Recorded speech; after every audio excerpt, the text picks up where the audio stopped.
Hello everyone, this is Prashant and today we are going to do our second part of Rank Booster series. Let's start with the question number 1. इसके अंदर बोला गया है कि हमारे पास दो particle हैं जिनका मास 5 ग्राम है और दोनों के ही ऊपर चार्ज कितना है 1.0 × 10⁻⁷ coulomb.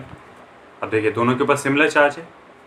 They stage in limiting equilibrium on a horizontal table with a separation of 10 cm between them. The coefficient of friction between each particle and the table is same. Find that value of coefficient. अब जरा देखते हैं question के अंदर बोला क्या गया. बोला गया है कि भैया आपके पास दो पार्टिकल ए और बी हैं, आपने उन्हें टेबल के ऊपर प्लेस किया और उनके बीच का जो डिस्टेंस था वो 10 सेंटीमीटर था. ठीक है, इसे मैं ऐसा यूनिट मीटर में चेंज कर ले रहा हूँ. 10 × 10⁻² मीटर, इससे मतलब 10⁻⁻1 मीटर. अब हो क्या रहा है, बिकॉज ये सेम चार्जेस है तो वो एक दूसरे को रिपेल कर रहे हैं. रिपेल तो कर रहे हैं लेकिन अपनी जगह से हिल नहीं रहे हैं.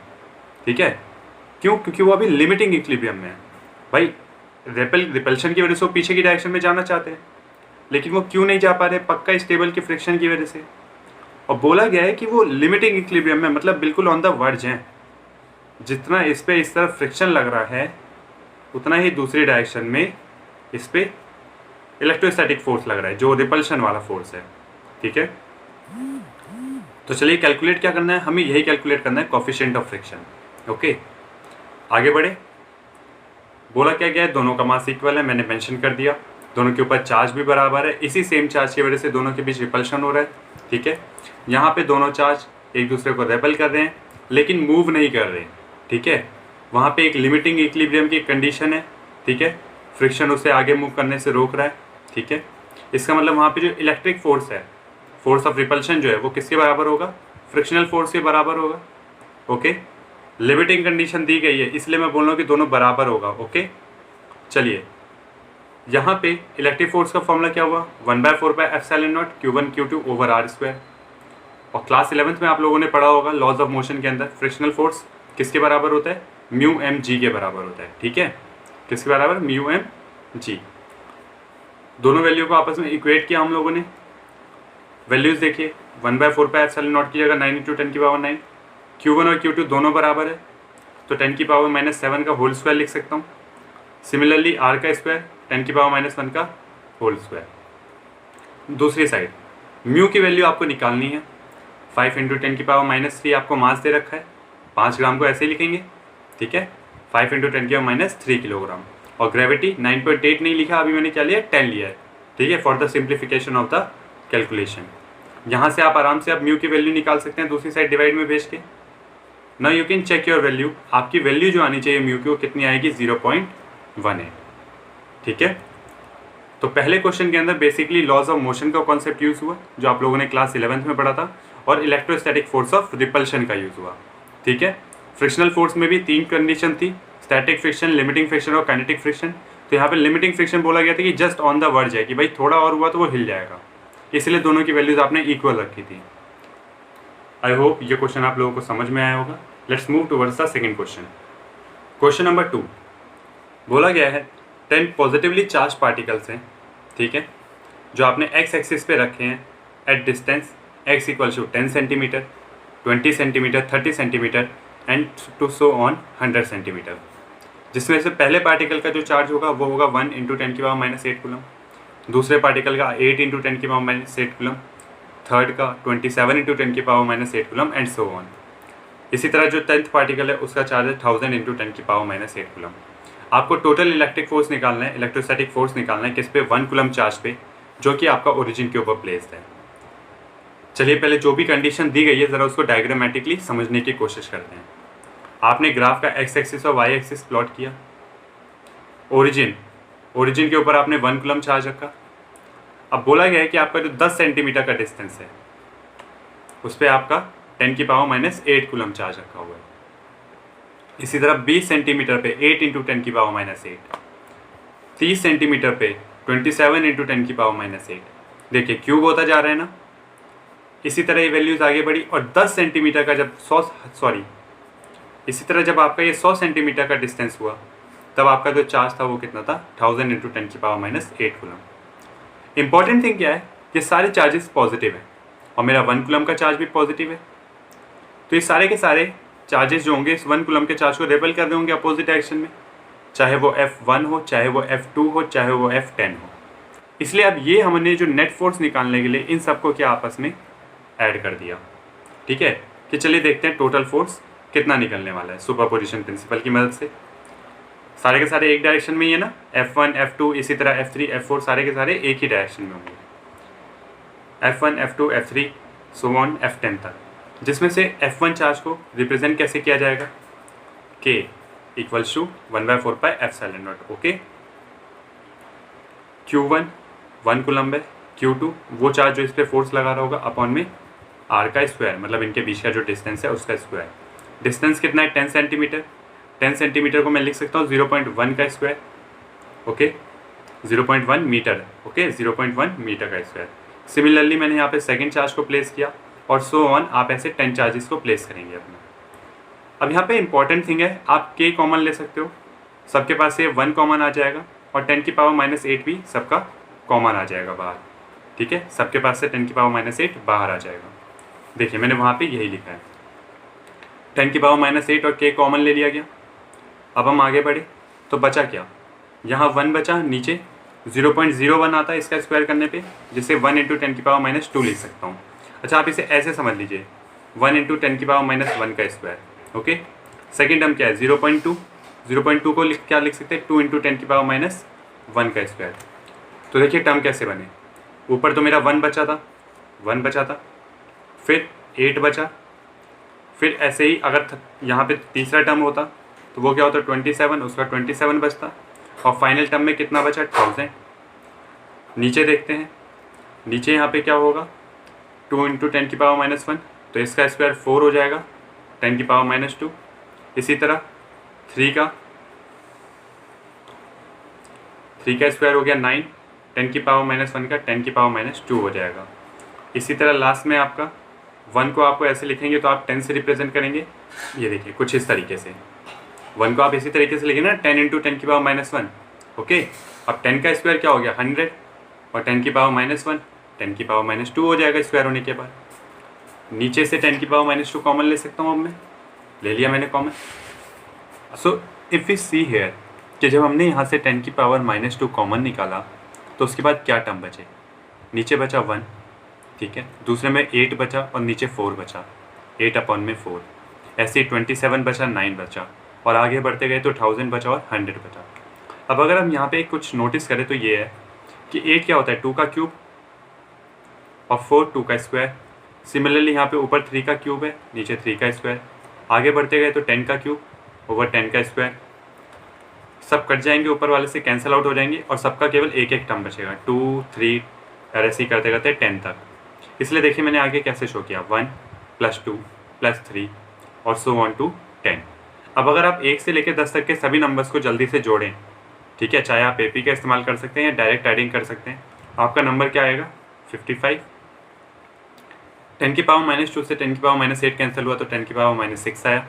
अब आप के की वैल्यू पुट कर सकते हो, 1/4 पाई एप्सिलॉन नॉट होता है, इसकी वैल्यू क्या होती है 9 × 10⁹। 9 × 10⁹ 10⁻6 से मल्टीप्लाई हुआ, देन मल्टीप्लाई हुआ 55 से। 55 × 9 495 हो गया, और इनको मल्टीप्लाई करने पे कितना आया 10⁻³ Newton.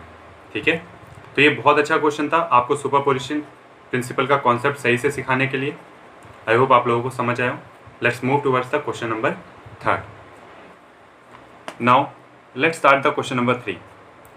4 particles each having a charge q are placed on the vertices of a regular pentagon. The distance of each corner from the center is a. Find the electric field at the center of a pentagon. Overall मतलब आपको एक pentagon दिया गया है, उसके 4 corners के ऊपर q charge placed है और सेंटर से उसका डिस्टेंस क्या है a है। आपको इसके सेंटर पे नेट इलेक्ट्रिक फील्ड कैलकुलेट करनी है ड्यू टू दीज 4 चार्जेस।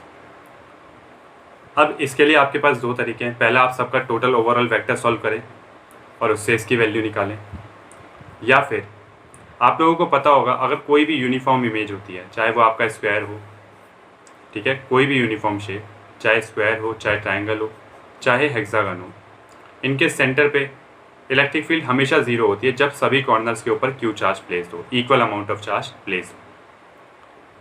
तो यहाँ पे भी कुछ ऐसा ही होता, अगर 5 प्लेसेस के ऊपर चार्ज प्लेस होते तो ओवरऑल इलेक्ट्रिक फील्ड क्या होती, सेंटर पे 0 हो जाती।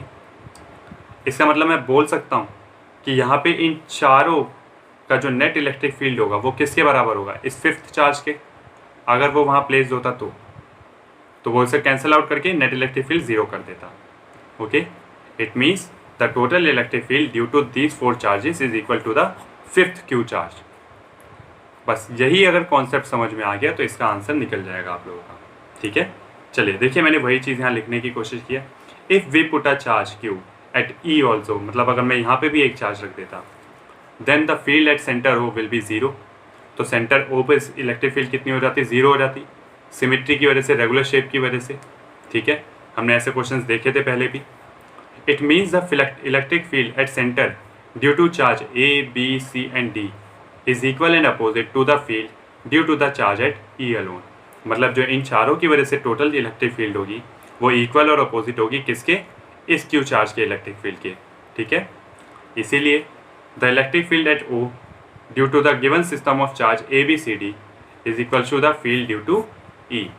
और ई की वजह से कितनी इलेक्ट्रिक फील्ड होने वाली है, 1/4πε0 क्यू ओवर में आर स्क्वायर। तो सिंपल सा आंसर था, बस एक छोटा सा कॉन्सेप्ट आप लोगों को पता होना चाहिए था। अदरवाइज आप लोग इसमें अपना ओवरऑल वेक्टर लगाना सॉल्व करते, जिससे क्वेश्चन बहुत ज़्यादा लेंदी हो सकता था। ठीक है, आई होप आप लोगों को ये चीज़ समझ आई हो। अब इसी से एक एक्स्ट्रा क्वेश्चन रिलेट करते हैं कि मान लीजिए आपके पास एक वायर है जिसे बेंड करके रेगुलर हेक्सागन की शेप दी गई है और क्यू चार्ज उसके ऊपर यूनिफॉर्मली डिस्ट्रीब्यूट किया गया है। तो बताइए इलेक्ट्रिक फील्ड क्या होगी सेंटर पे।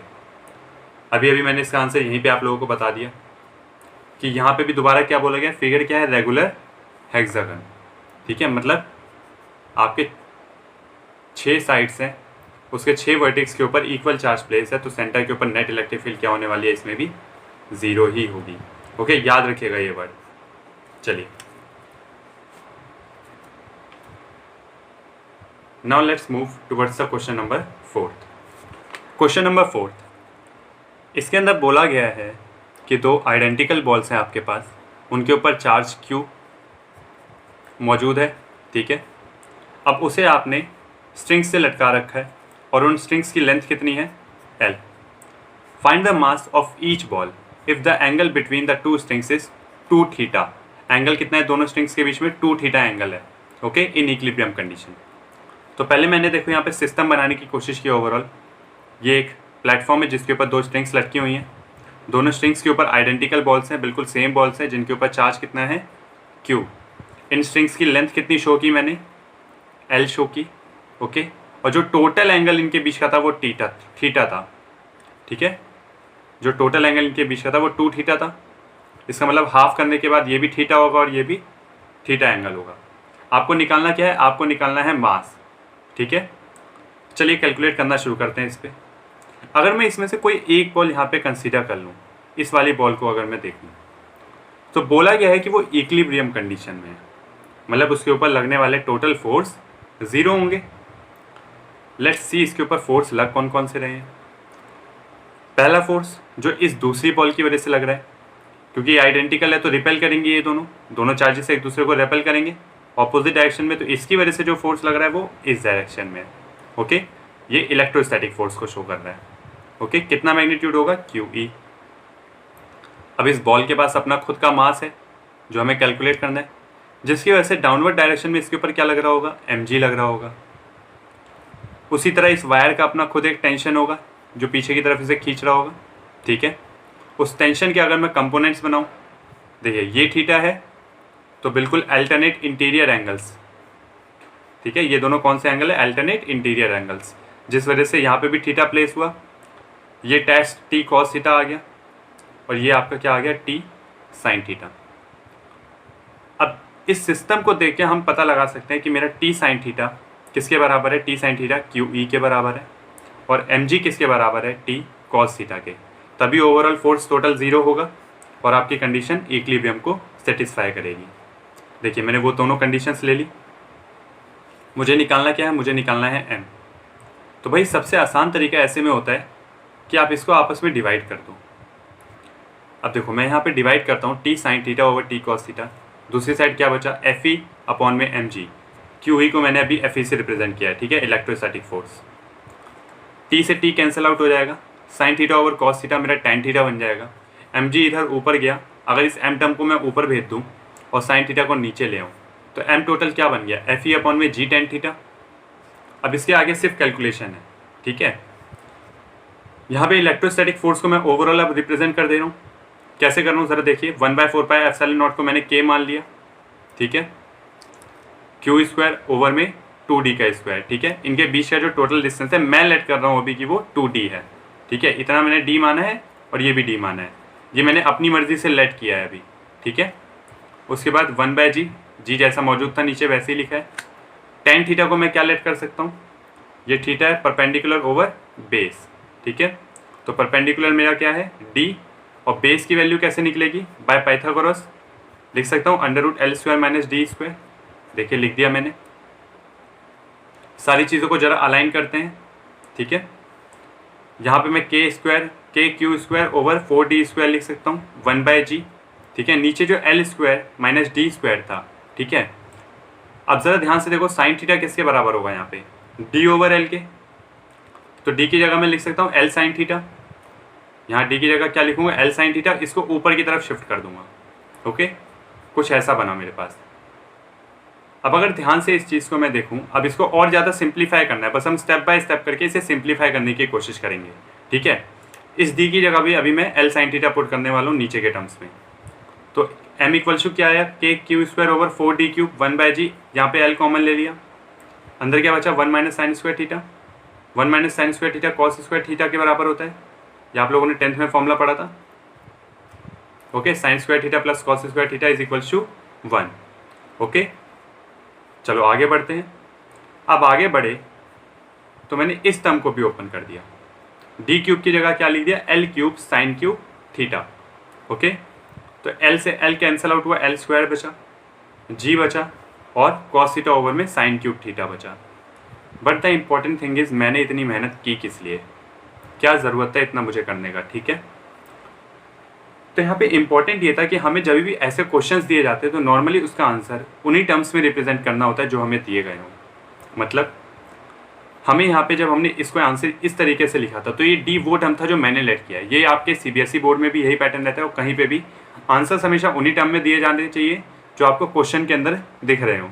जैसे यहाँ पे क्वेश्चन के अंदर क्यू ज़रूरी, एल ज़रूरी है, ठीक है, 2 थीटा है, ठीक है। तो इनको हम ऐसे ही मानते हैं। जी एक कॉन्स्टेंट है 9.8 मीटर पर सेकेंड स्क्वायर, इसलिए इसका यूज़ मैं कर सकता हूँ, ठीक है। उसके अलावा कोई दूसरा टर्म नहीं रख सकता था, ठीक है। यहाँ पे मैंने सिर्फ सिंप्लीफाई करने का काम किया। डी मैंने अपनी मर्जी से लेट किया था, इसलिए उसको मुझे सब्स्टिट्यूट करना ज़रूरी था। सो आई होप पहले आप लोगों को ये कंडीशन समझ आई हो, ठीक है। इंपॉर्टेंट यही पार्ट था इसका, कंडीशन समझना। उसके बाद ये सिर्फ मैंने आंसर को सिंप्लीफाई करने की कोशिश की है, ठीक है। Now let's move towards the question number 5th। So let's start question number 5th। A particle having charge 2 × 10⁻⁶ coulomb and mass 10 gram is placed at the bottom of a smooth inclined plane। एक आपके पास inclined plane है जिसका angle कितना है 30 degree. आपने उसके bottom पे एक ए पार्टिकल को प्लेस किया।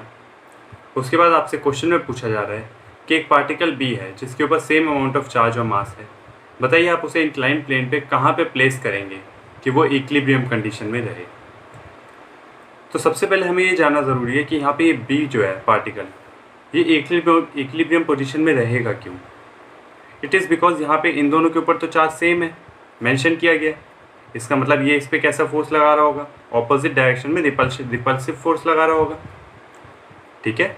इधर ये रिपल्शन की वजह से मूव करेगा ऑपोजिट डायरेक्शन में, वेयर एज इसके पास अपने मास की वजह से नीचे एक mg फोर्स लग रहा होगा। ये देखिए mg फोर्स इधर मैंने शो किया है। अब भाई ये 30 है, आप इसे पुट करके यहाँ पे देखिए, this angle will be same theta, 30 degree होगा ये भी। जिसके साथ थीटा वो बनता है वो cos थीटा वाला टर्म हो जाता है, तो ये mg cos 30 और ये जो अपोजिट टर्म है ये क्या हो गया mg sin 30। अब मेंशन किया गया है कि भाई इसे इक्विलिब्रियम में रहना है, मतलब आपका mg sin 30 और ये इलेक्ट्रोस्टैटिक फोर्स ऑफ रिपल्शन जो है ये दोनों आपस में बराबर होने चाहिए। तो बिल्कुल इन्हें हमने बराबर रखा। आगे इसे सॉल्व करने के लिए भी हमने इसी का यूज़ किया। इलेक्ट्रोस्टैटिक फोर्स ऑफ रिपल्शन कितना होगा 1/4πε0 QA × QB अपॉन में x का स्क्वायर है। x क्या है इनके बीच का डिस्टेंस, ठीक है। दूसरी साइड क्या था मेरे पास, mg sin 30 जो इसके अपोजिट है, ठीक है। दोनों का इक्वल मैग्नीट्यूड, कैलकुलेट करना शुरू किया। 1/4 पाई एफ साइन नॉट, ये क्या होगा 9 × 10⁹, कॉन्स्टेंट टर्म है। QA और QB दोनों बराबर बराबर चार्ज है। कितना चार्ज है इनके ऊपर, 2 × 10⁻6, तो मैंने 2 × 10⁻6 का होल स्क्वायर कर दिया अपॉन में x², डिस्टेंस उसका। दूसरी साइड मास कितना है 10 ग्राम, तो ग्राम को किलोग्राम में चेंज करने के लिए मैंने 10⁻³ से मल्टीप्लाई किया। आफ्टर डेट sin 30 की वैल्यू कितनी थी 1/2, और g की वैल्यू मैंने यहाँ कितनी यूज़ की है 10 यूज़ की है, 9.8 नहीं यूज़ की, ठीक है। आगे बढ़ा मैं, आगे मैंने इसे सॉल्व किया। पहले मैंने इसे ऐसे कैसे रहने दिया, इसके स्क्वायर को ओपन किया, 2 का स्क्वायर 4, 10⁻6 से स्क्वायर होके क्या बन गया 10⁻12, नीचे x² रहा। इधर देखिए 10 × 10 100, 100 को अगर 10⁻³ से मल्टीप्लाई करूँगा तो क्या बचेगा 10⁻1 इंटू में 1/2। अब मुझे x² की वैल्यू निकालनी है, इसे मैंने दूसरी साइड भेज दिया, इधर 2 से मल्टीप्लाई हुआ और 10⁻1 नीचे आ गया, बिल्कुल ऐसे। अब ज़रा ध्यान से देखिए, 9 4 36 और 36 को 2 से मल्टीप्लाई किया तो कितना आ गया 72, और पावर में क्या क्या है 10⁻9 × 10⁻12 क्या हो गया 10⁻3, और नीचे जो पावर -1 में थी ऊपर जाके +1 हो गई। अब 10⁻1 को 10⁻1 से मल्टीप्लाई करूँगा तो कितना आएगा 10⁻2। इधर इसका होल स्क्वायर दूसरी साइड गया रूट में। अब 72 का आप रूट निकाल सकते हो, 36 का 6 बाहर आ जाएगा और √2 अंदर बच जाएगा, ठीक है। जबकि 10⁻2 का 10⁻1 हो जाएगा, तो डिस्टेंस कितना होगा 6√2 × 10⁻1 मीटर। इट मीन्स यहाँ पार्टिकल A और पार्टिकल A के बीच कितना डिस्टेंस होने वाला है 6√2 × 10⁻1 मीटर का।